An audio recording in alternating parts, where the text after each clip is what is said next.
Hey guys, Gwen here. So I wrote about 4.5 pages on my little pamphlet here of facts to deal with addiction, since that's like the big old argument on Facebook right now, is that addiction is not a disease. It is a disease. It has been scientifically proven, so here I am to reiterate that you know, you can't disprove that science isn't a fucking thing. Anyways, so my research began with going through a few articles, and I found this little sentence, and it makes sense in my head, so let me say it for you guys. Addiction is a harmful disease characterized by drug seeking and use that is compulsive, difficult to control, despite harmful consequences. So there's your little definition of addiction. That's what it is. Now, since everyone's fighting about addiction not being a disease, I'm going to read off to you what a disease is, since everyone is saying that disease has something to do with catching something or yada yada yada. It fucking doesn't. So here's what a disease actually is. A disorder of structure or function in a human or animal, especially one that produces specific signs or symptoms, or that affects a specific location and is not simply a direct result of physical injury. Alright, that's a pretty good, you know, definition, but I had some fears of people pulling out words like, I don't know, so I got another little definition for you. But a disorder or incorrectly functioning organ, part, structure, or system of the body resulting from the effects of genetic or developmental errors, infections, poisons, or nutritional deficiencies, or imbalance, toxicity, or unfavorable environment factors. There are 4 main types of diseases, if you guys didn't know. Diseases isn't just one thing, there's 4 fucking types. Okay, so there's infectious, everyone's fucking favorite for some reason, apparently it's the only known fucking type of disease. Deficiency, genetic, and can't say this word, but physiological. Thank you. Finally said it. Physiological. So obviously addiction falls under the, you know, could fall under the deficiency depending on the scenario, genetic or physiological. It's kind of not fucking hard to understand. But okay, time to continue. Sorry, I had to organize my little pamphlet here. Alright, so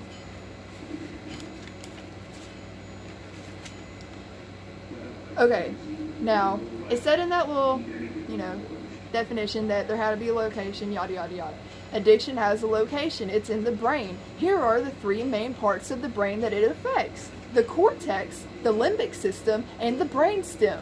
Alright guys, so let me define these for you too. Okay, so the brainstem has all the basic functions critical to life, which is your heart rate, your breathing, and your sleeping. Oh, drug addiction affects that? Wow. It also affects your limbic system, which is the main system it affects due to the reward circuit, which is linked to the brain structures that control and regulate all of your pleasurable feelings and all that. Your happiness. And then, shit, I didn't even write down the 3rd one. Oh well. Carry on. It's in the brain, just so y'all know. Alright, so you know, you got your uppers and you got your downers, so they affect your brain differently, but you know, they're both affected in a disease way because of this.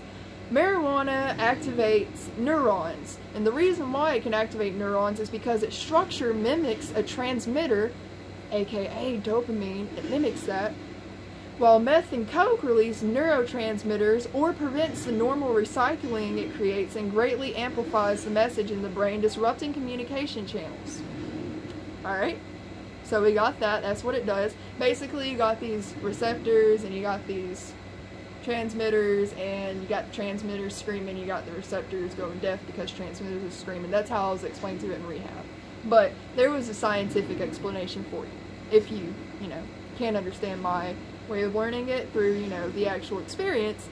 Anyways, dopamine is a neurotransmitter, I just said that regulates movement, emotion, motivation, and pleasure. Oh shit, that's what drugs affects? Only the things that make us functioning and striving? Okay. Alright, let me continue. Drugs can release 2 to 10 times the amount of dopamine that natural rewards do, such as eating and sex. Holy shit. So you're telling me that this circuit, the reward circuit system is, you know, something in my brain that rewards me by making me feel good, so I'll keep doing something that makes me live, such as eating or sleeping. So I do this drug and it gives me a bunch of dopamine, so my brain's sitting here going, whoa, I need this shit. I need it bad. This is going to make me wonderful. I'm going to become fucking stardust. And that's really the process. Like, your brain genuinely thinks that drugs is better than all of the other shit that you were getting rewarded for. Not much. You weren't getting as much dopamine for, but you still were getting rewarded. They are now dwarfed. They are now meaningless because you got this thing that's giving you so much more. But the problem with that is that excessive dopamine leads to tolerance. And tolerance leads to a person not being able to feel the pleasurable feelings they're supposed to off of dopamine, which makes it hard for a person to function because they're miserable. So anyways, back into this. Effects can last longer than the results that natural rewards do. So yeah, they're definitely dwarfed. Not only do you have it more, but you also have it lasting longer. Okay. And here's my final little thing of this. Brain change happens when you do drugs. When brain change happens, it disrupts the structure of your chemical compound in your brain. That is what makes it a disease. You cannot function with an illness if you have that illness fucking affecting your functioning. It works for fucking cancer. It works for brain tumors. You could literally apply this in the same fucking sense, but everyone's so goddamn, oh, cancer is so bad no one asked for it. I didn't ask to get addicted to drugs either, man. My mom fucking fed me pills when I was younger and told me it was something different. And a lot of people have similar scenarios happen like that to them. And that's not even always the case. Like, by your brain compound, all that, it gets passed down to you. It does. 50% of it gets passed down to you by your parent and your other parent at that. So if your parents are both drug addicts, you're fucked. You got like 50% of the addictive fucking genetics. So, you know, that fucking sucks. And it's like, everyone's fucking scenario is different, from whether it's peer pressure or what. Like, addiction is a disease. It affects the fucking brain. If it affects the brain, if it affects your daily functioning, which is defined by fucking, that is the definition of disease. Let me read it again for you guys, I guess. Yeah, that'd be a good way to fucking end this.